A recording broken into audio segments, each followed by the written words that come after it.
in lightninginsider.com's the one and only our good pal Erik Erlendsson. Double E, what's going on, buddy? How are you? I'm good, man. What's going on? Good to see you again. Good to see you. Good to see you. What's the latest from Lightning morning skate today at Amalie Arena? Pretty much status quo from the other night. No Nick Paul. Nick Paul's going to be out, John Cooper said, for probably at least another week. It's obviously a busy schedule this week. You've got 4 games tonight, Wednesday, Friday, and Saturday. Then they're off till next Thursday. So a little bit of extra time for Nick Paul to potentially heal up. So obviously it's a huge loss. Sometimes you don't realize how big of a hole somebody fills until that hole needs to be filled by somebody else. And so they missed Nick Paul. There's no doubt about it. So he didn't skate today. Other than that, looks like 7-11 again tonight. Andre Vasilevsky in net against a very tough Colorado team. Yeah, what's been your takeaway over the last couple of games? I just kind of looking through this month. It's like 3 losses, 3 wins, 3 losses, 2 wins. Kind of the up and down of the season. But what was kind of the big thing that stood out to you the other night? I guess on a negative way, it was good to see Anthony Cirelli light the lamp a couple of times. But what was the issue with the team and why they came up short against the Dallas Stars? It's something that's sort of been, I don't want to call it a theme, but something that has kind of plagued them a little bit here, where once again, they're in the third period of a tight game, whether it's tied or, they're up by a goal, that they can't close the deal. And it's, at this point, we're almost to Thanksgiving. It's kind of usually the first true benchmark of the season in terms of standings, but also in terms of how you're playing. And, for a team that has been so consistently good in the third periods, and when they were winning championships, they were a third period team. If they were down, they knew they could come back. If they were in a close game or if they were in a tie game, he just felt they were going to do the right things to get a win. And then if they had the lead, good luck trying to come back on them. Well, now they're making these mistakes that end up being the difference. And when you see a guy like Ryan McDonagh, who made the mistake that led to the game-winning goal the other night, instead of putting a puck on net, he tried to force another play.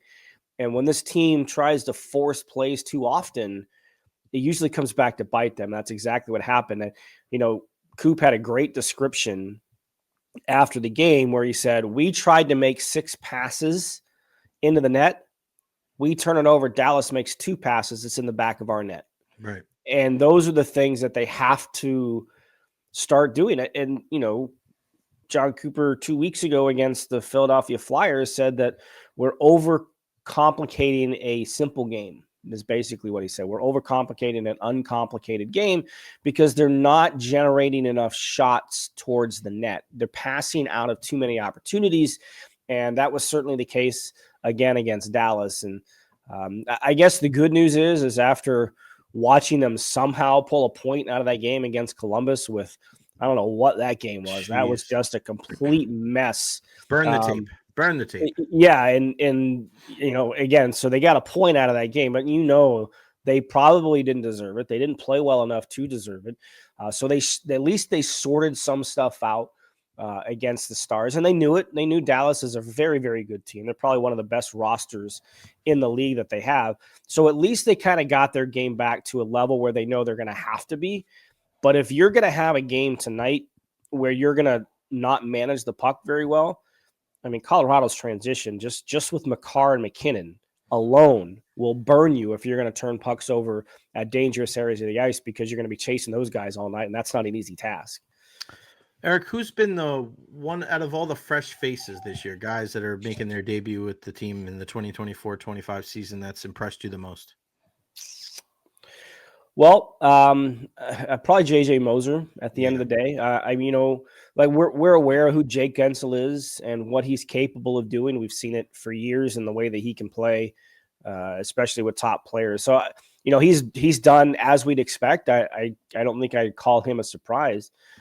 But a guy like Moser, where you don't get to see him that much because he was playing in the Western Conference. He's only been in the league for a couple of years. So, they've only faced him 4 times.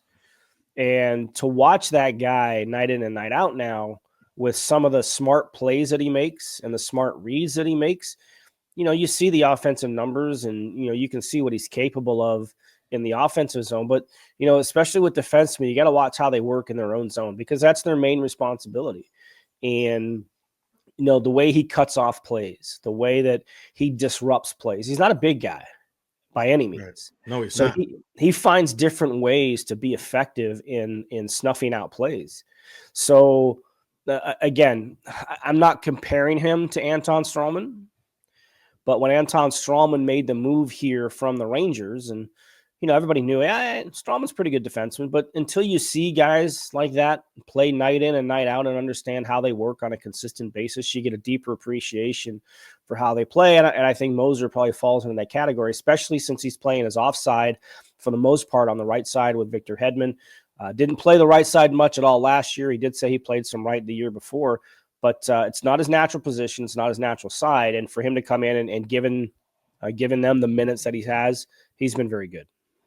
Yeah, and I look at him. It's not so easy to play with Victor Hedman, is it?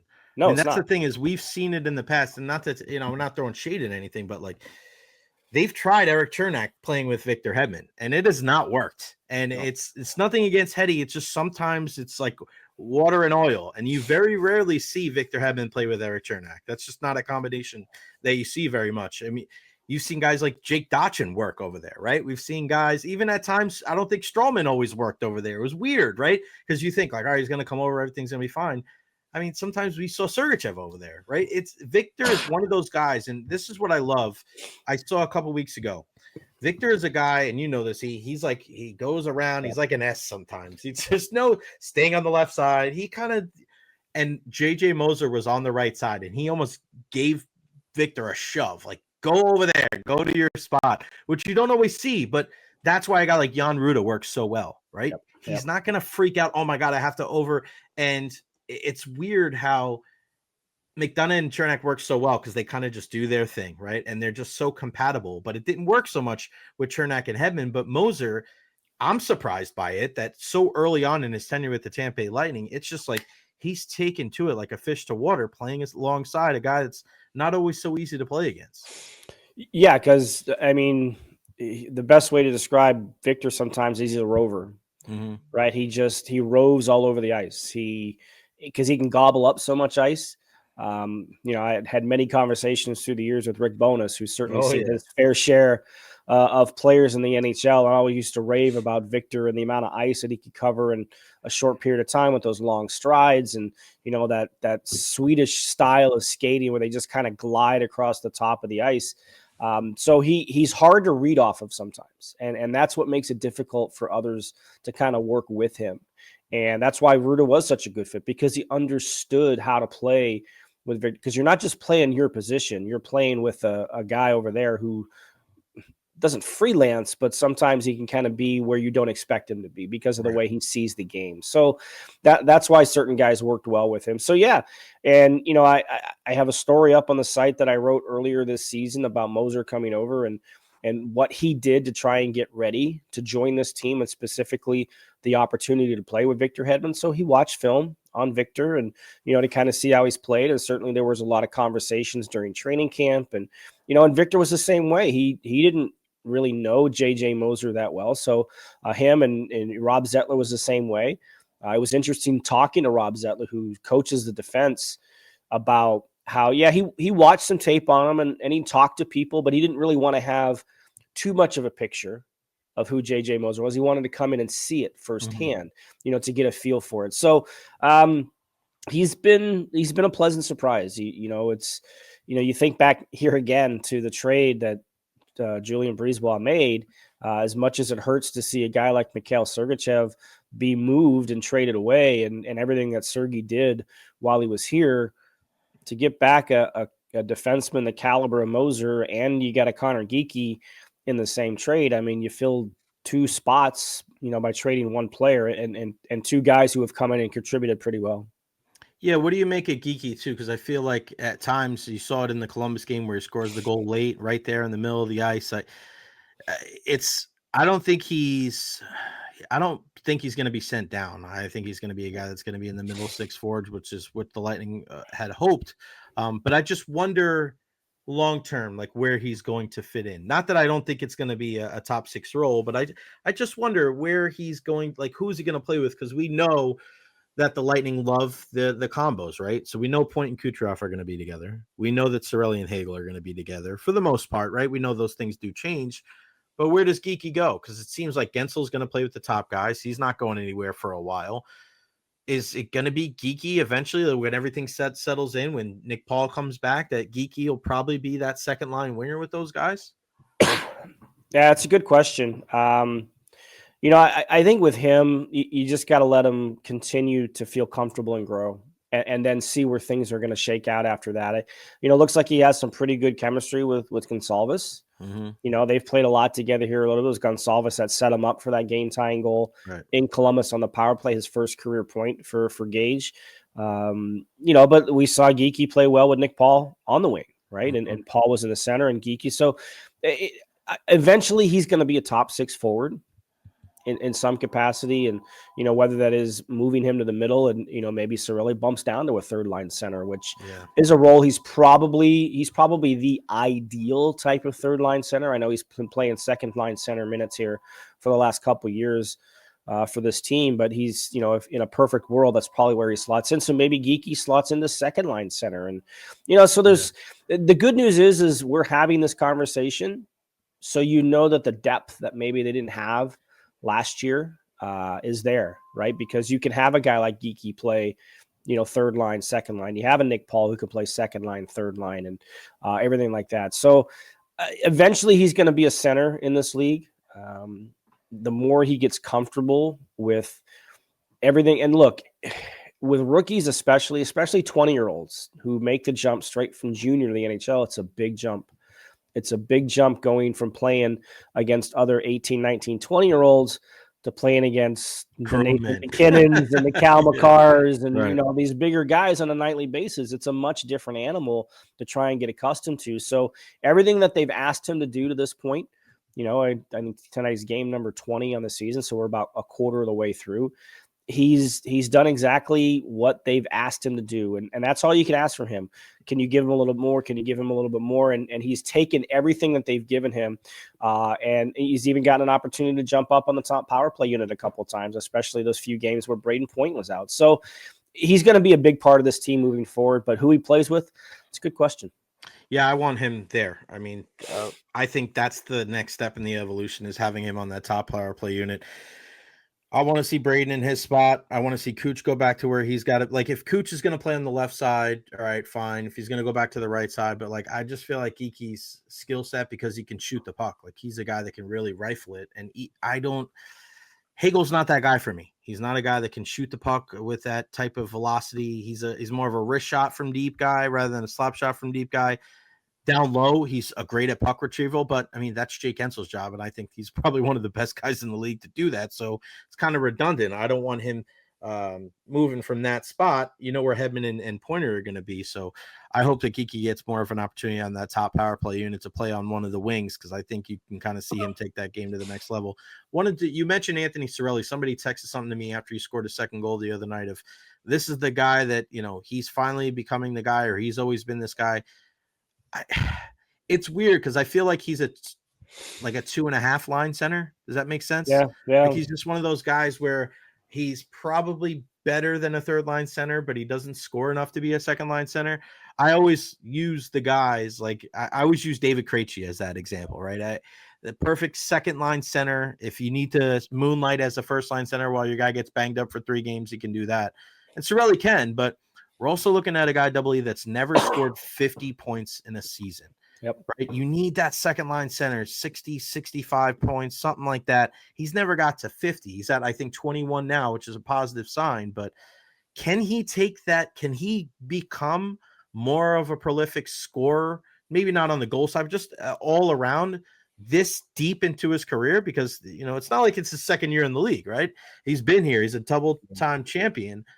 I wonder what his ceiling is, if we've reached it, or if this year could be that step towards him becoming that guy, can be a legit second line center. Well, we're trending that way. Yeah.